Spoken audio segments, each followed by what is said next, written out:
All right, shalom, shalom. We're the real Hebrew Israelites coming day in and day out to prophesy the downfall of Babylon the Great, which is America. First off and foremost, I would say all praises, honor, and glory be unto Yahweh, Ba'ashem, Yahawashi, Ba'ashem, Makar Kadash. Double honors to the elders, apostles of Great Millstone, and salutations to the elect, wherever you may be. Hopping straight into this, praying to the Lord that we're part of the elect. But the elect is really predestinated, but they're sealed by the blood of Yahweh Ba'ashem Yahawashi. So we're currently reading the book of Exodus, and that blood on the doorpost, that's a very heavy similitude. All right, the doorpost being because what's your door? It says Yahawashi knocketh at your door, your mind. Your spirit, lot, all right? And that blood being upon there, all right, is a mark of exemption, like Ezekiel 9:4 speaks about, man, all right? Because it says, we're sealed by the name, we're covered by the blood of Hamashiach, all right? So I'm just go straight into this. Exodus 12 and 13. And the blood should be for you a token, to you for a token upon the houses where you are.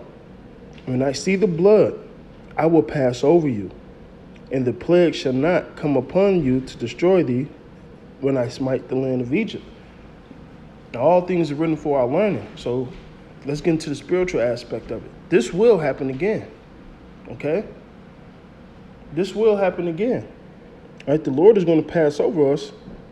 Especially when angels see that mark of exemption, they're going to beam us up because of the destruction that's coming down here on Egypt. And what's going to be the plague of Egypt?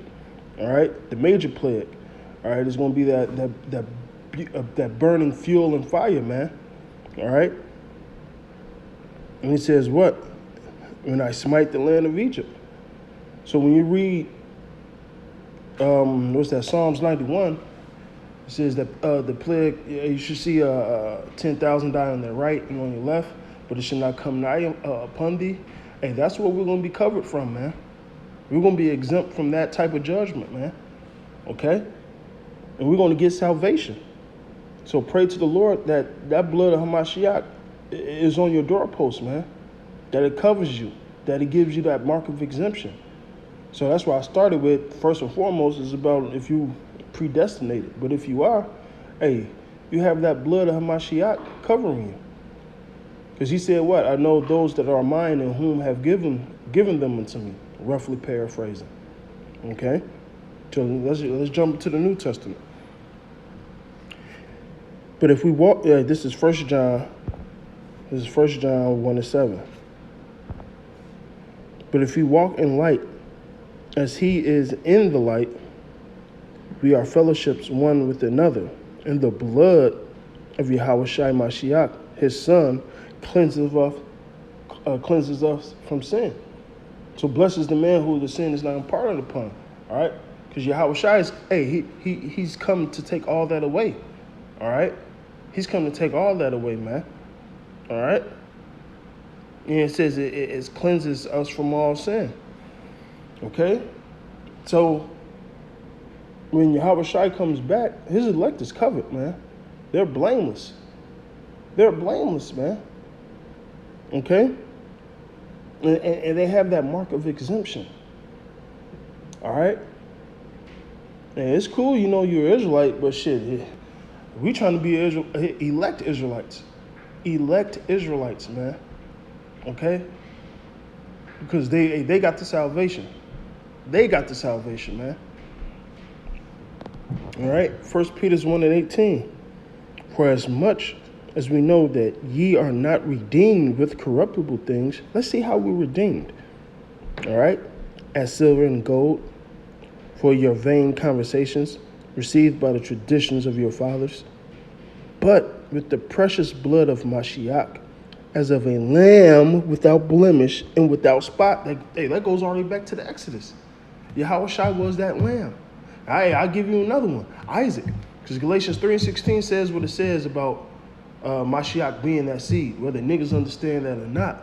All right, that similitude that happened between Abraham and Isaac, that was a foreshadowing, man. Because that same spirit in Isaac is Yahawashi, man. He's the sacrificial lamb for Israel, man. Blemish, without spot. When did he do that? As Yahawashi, man. That's why it's no longer should the children of Israel say Yahweh that raised them out of the land of Egypt, all right? But that new Passover, when Yahawashi it came and got us up out of the lands of the north, man. All right? We're going to remember that day forever, man. But the only people that's going to be saved in that day are the people that's covered by his blood, man. The same people that got that blood on their doorposts, all right? And I mean their spiritual doorposts, man. Because you had a lot of niggas back then that put the blood on their doorposts and were scoffing all the goddamn way. All the goddamn way, man. Hebrews 9 and 11. For Mashiach, being come and high priest of good things to come, by a greater and more perfect tabernacle, not made with hands, that is to say, not of this building, neither of the blood of goats and calves, but his own blood, he entered in once into the holy place, having obtained eternal redemption for us. That's for the elect. For if the blood of bulls and goats in their asses of a heifer, sprinkling the unclean, sanctified to purify the flesh, how much more the blood of Hamashiach? So back in the past, the high priest did what they did for the sanctification of Israel, and that was goats, lambs, regular animals. How much more the precious body of Yahawashi, man, that shed his blood? Of course, man. That's eternal. What did it call it? Eternal salvation? It's like it.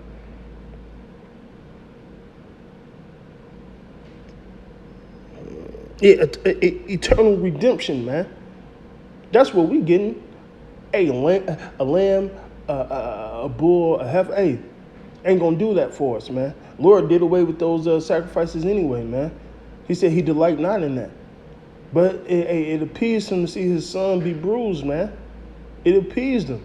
That's the appeasing that we're getting. Getting that. What do you call the partition, man? I mean the appropriation. All right, that's what Yahawashi is, man.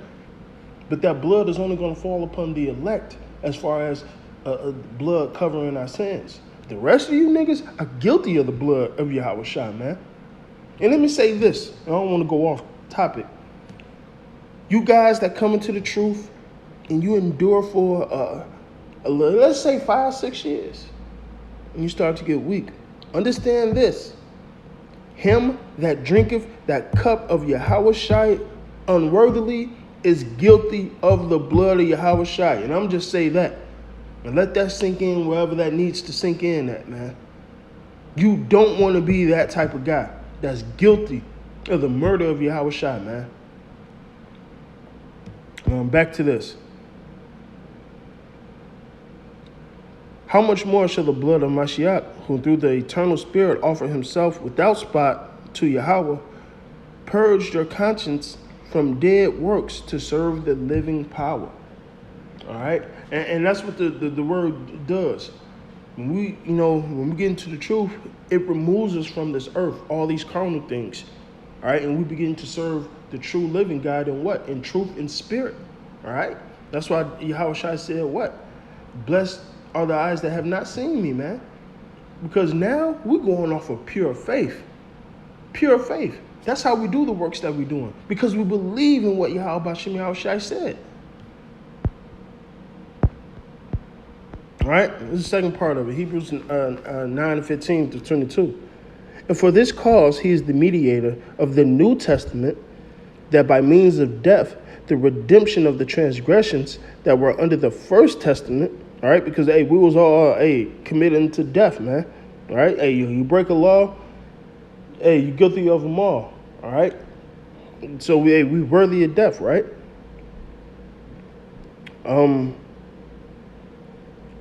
that which they call might receive the promise of eternal inheritance. For where a testament is, there must also of necessity be the death of the tester. For the testament is a force after men are dead. That's when it becomes a force. It's a testament, a testimony. All right? So it's more powerful when the man is dead. Because you sit back and you think about it, like, damn, that's some heavy shit that just happened, man. And that inspires you, that builds your faith, so on and so forth. All right? It says, whereon neither the first testament was dedicated without blood. Asalaka.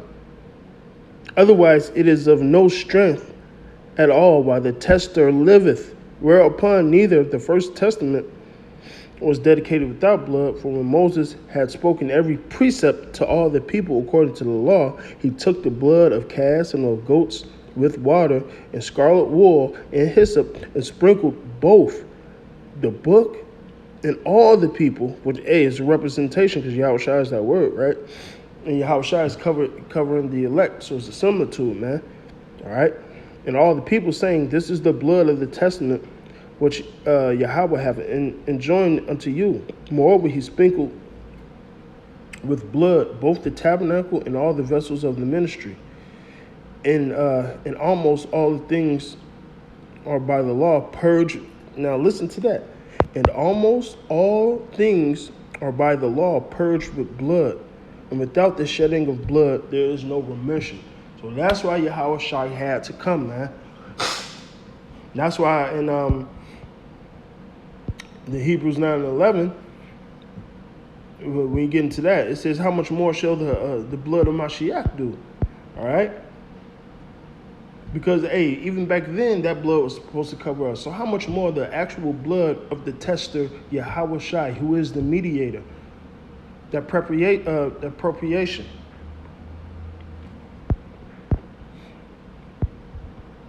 Ephesians 2:13.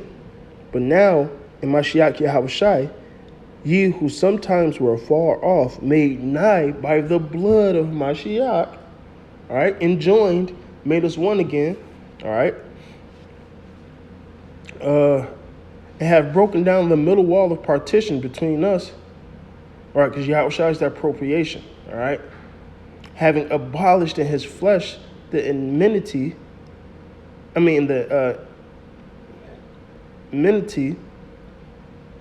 even the law of commandments contained in ordinance,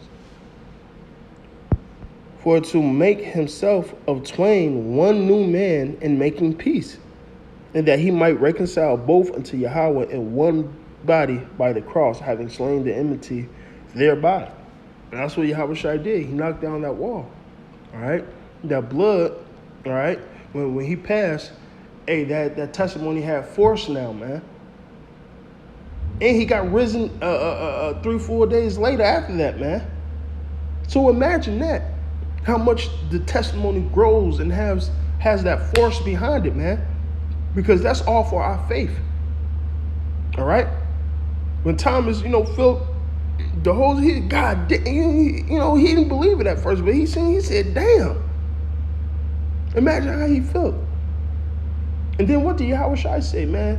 Blessed are the eyes who haven't seen me, man. That's us right now. We only see Yahweh Shai through the scriptures.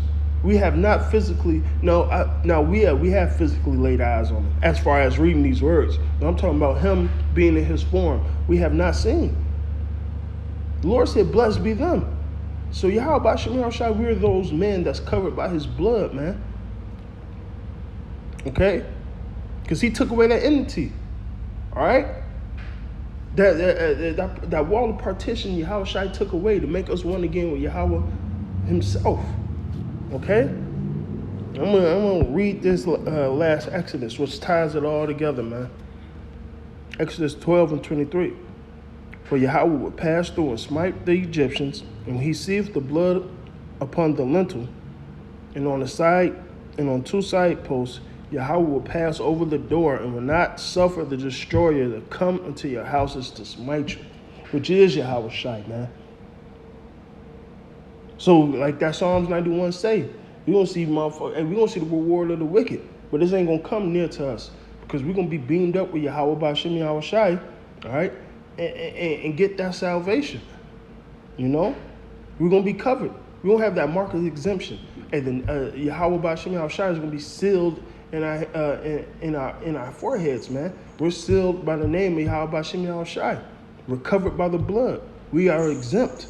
That's why you have to pray and hope that you're part of the elect, because it all boils down to, did Yahweh choose you? That's what it really boils down to. Did Yahweh, in 2 Ezra 6, before he considered anything, he thought about it. Did he think about you to make you the elect? And did he solidify it? Yahweh Ratazah, we are those men predestinated, man, because ain't shit. Ain't nothing else we could do but pray and hope. And that's heavy. That's a heavy thought within itself. So with that, I'm going to say all praises, honor, and glory be unto Yahweh, by Hashem Yahawashi, by Hashem Kadash. Double honors to thee, all the apostles, a great millstone, and salutations to the elect, wherever you may be. Bob Babal.